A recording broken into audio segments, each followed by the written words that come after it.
할렐루야. 오늘도 주님의 그 거룩하신 본 받으시기를 예수님의 이름으로 축복합니다. 이 시간 말씀을 받겠습니다. 이 복된 시간에 주시는 우리 하나님의 말씀은 계속해서 사무엘상 26장입니다.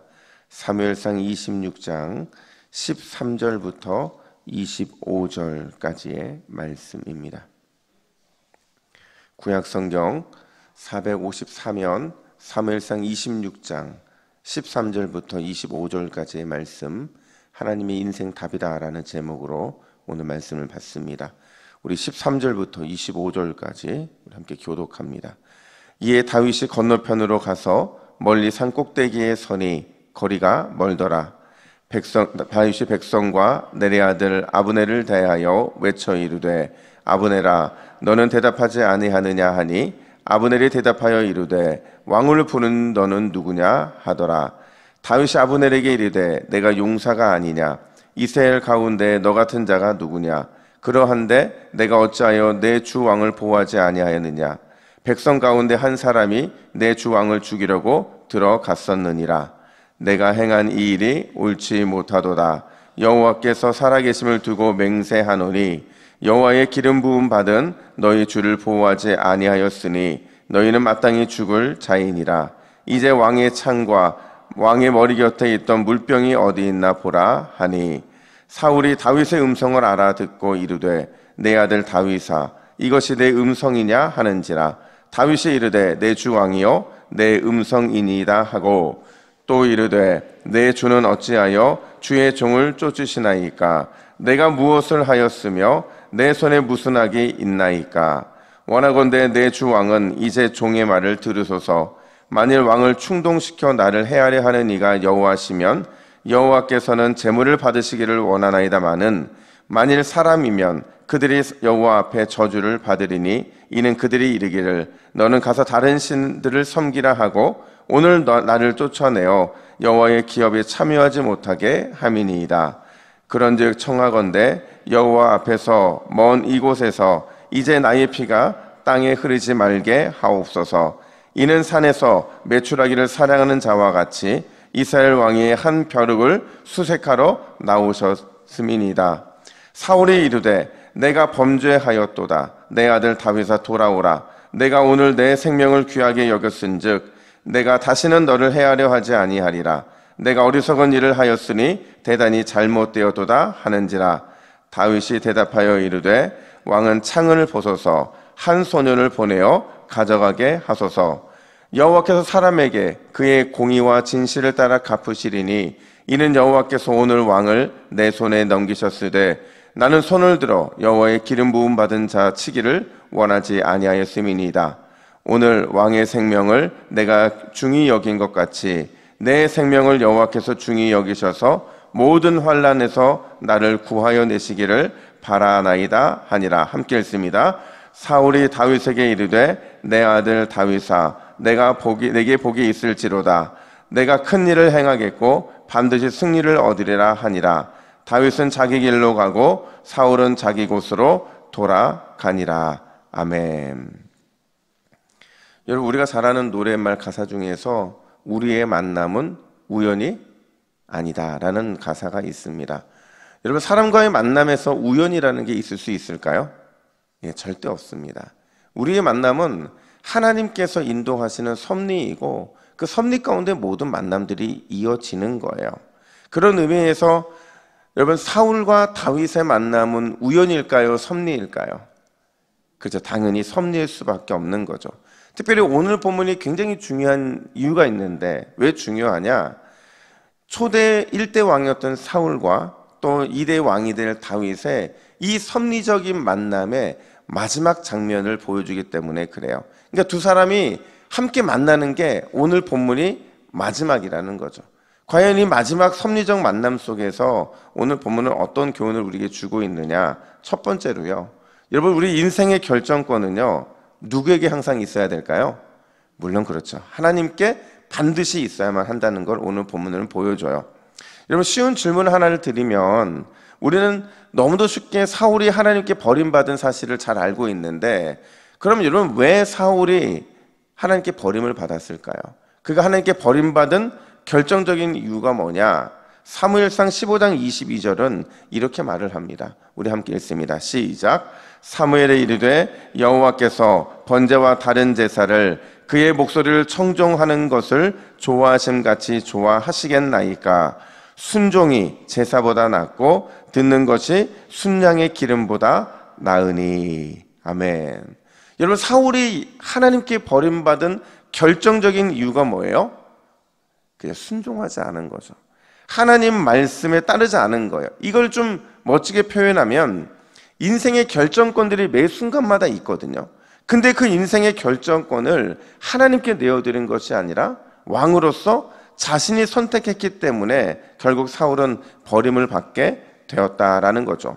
오늘 본문에 보면요, 다윗과 사울의 이 마지막 장면에서 다윗이 그걸 한 번 더 지적을 합니다. 뭐라고 지적을 하느냐? 우리 19절 말씀도 한번 같이 읽어볼까요? 시작. 원하건대 내 주 왕은 이제 종의 말을 들으소서. 만일 왕을 충동시켜 나를 해하려 하는 이가 여호와시면 여호와께서는 제물을 받으시기를 원하나이다마는 만일 사람들이면 그들이 여호와 앞에 저주를 받으리니 이는 그들이 이르기를 너는 가서 다른 신들을 섬기라 하고 오늘 나를 쫓아내어 여호와의 기업에 참여하지 못하게 함이니이다. 아멘. 다윗이 볼 때도요, 여러분, 사울이 자꾸 사람의 말에 끌리는 거예요. 사람들의 이간질에 흔들리더라는 거죠. 그러다 보니까 분명히 약속을 해놓고서도 또 다윗을 쫓고 또 약속을 해놓고서도 다윗을 쫓는 일들이 반복되고 있다라는 거예요. 그걸 사울이 행하고 있는데 그게 다윗의 눈에도 보였던 거죠. 그러니까 오늘 보면 19절도 이렇게 말하는 겁니다.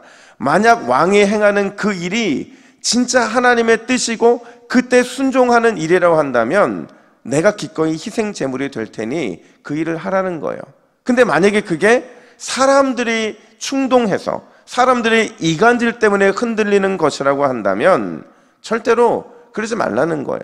인생의 결정권은 하나님께 있으니 반드시 하나님께 맡기라는 얘기를 오늘 본문에서 하고 있다라는 거죠. 여러분, 아무리 큰 용사라 하더라도, 아무리 좋은 능력을 갖추고 있다고 하더라도, 아무리 대단한 힘이 있다 하더라도 인생의 결정권이 나에게 있으면 나의 인생은 실패할 수밖에 없어요. 근데 아무리 작은 용사이고 아무리 능력이 없고 대단한 힘도 없어도 내 인생의 결정권이 하나님께 있기만 하면 그러면 반드시 우리의 인생은 하나님 보시기에 성공적인 인생이 될 수밖에 없는 줄로 믿습니다. 우리 인생의 필패와 우리 인생의 필승이 어디서 갈라지느냐? 인생의 선택권을 누구에게 전해드리냐, 누구에게 올려드리냐에서 거기서 갈린다라는 거예요. 여러분 생각해 보세요. 예수님을 만나기 전에 바울과 예수님을 만난 이후의 바울, 누가 더, 언제가 더 빛나는 인생이었습니까? 그렇죠. 아마 인간적으로 봤을 때는 예수님을 만나기 전에 사울이 훨씬 더 빛나는 인생이었을 거예요. 사람들이 알아줘요. 그리고 명성도 날렸어요. 대단한 권력도 가지고 있었어요. 근데 예수님을 만난 이후에 바울은요, 보잘것없는 인생이에요. 복음 전하다가 그러다가 결국 순교한 게 바울의 인생인데, 조건만 놓고 본다면 예수님을 만나기 이전에 이 바울이 훨씬 더 대단한 인생이었죠. 그럼에도 불구하고 성경은 그 이전의 기록은 언급하지 않아요.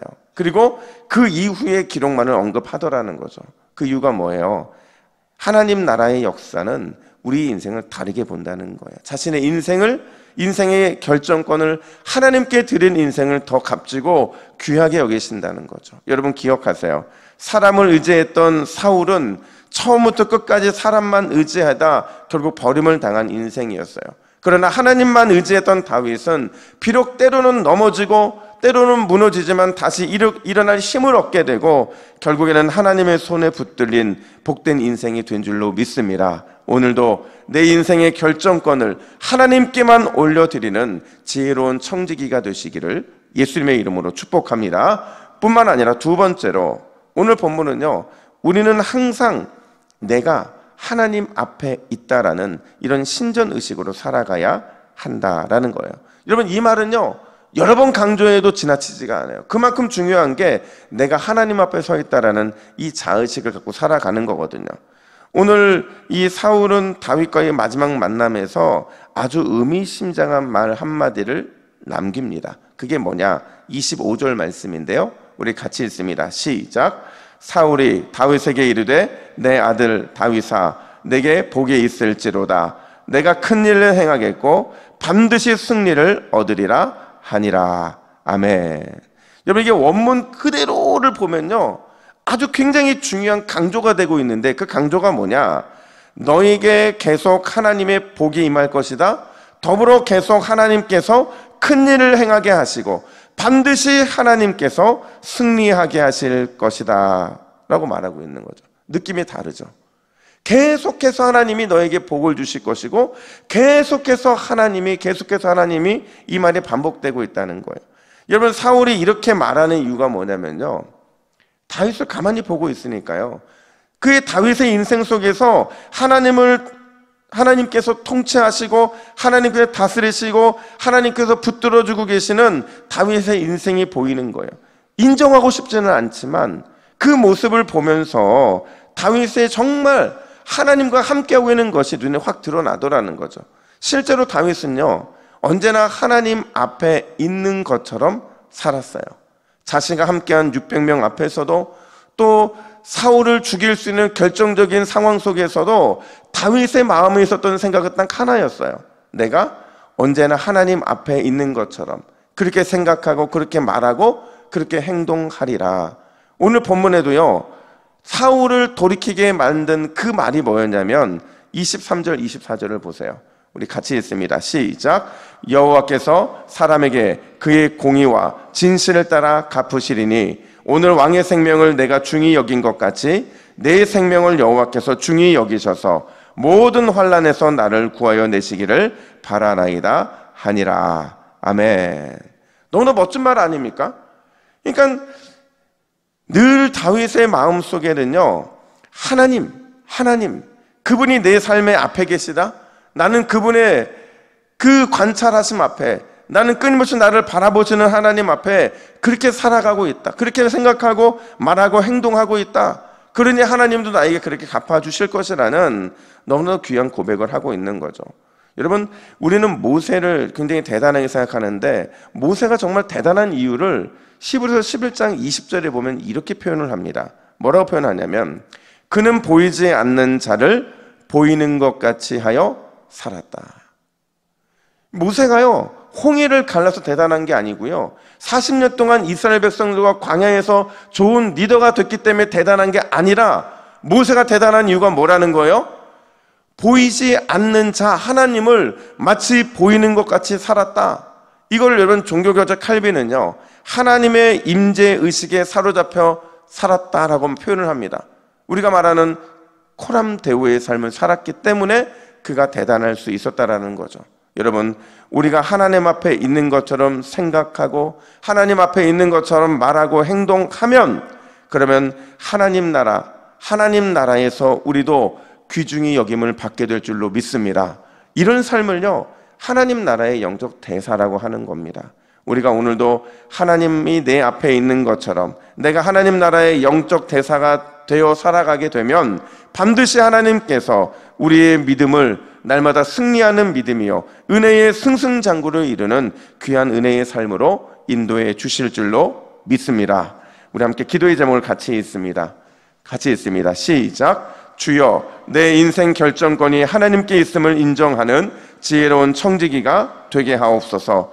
내가 하나님 앞에 있으므로 영적 대사의 사명을 끝까지 감당하게 하옵소서. 아멘. 함께 기도하겠습니다. 하나님 아버지, 오늘도 내 인생의 결정권 오직 하나님께 있음을 고백합니다. 하나님께서 우리의 인생을 붙잡아 주시고 날마다 지혜로운 청지기가 되어서 영적 대사의 사명을 끝까지 감당하는 모든 새벽 기도자들 되게 하여 주시옵소서. 오늘도 기도의 자리에서 승리하게 하여 주시고 하나님과의 만남에서 온전히 우리의 마음을 다 올려드리는 기쁨의 시간을 보낼 수 있도록 오늘 이 새벽 우리를 붙들어 주시옵소서. 감사드리며 예수님의 이름으로 기도하옵나이다. 아멘.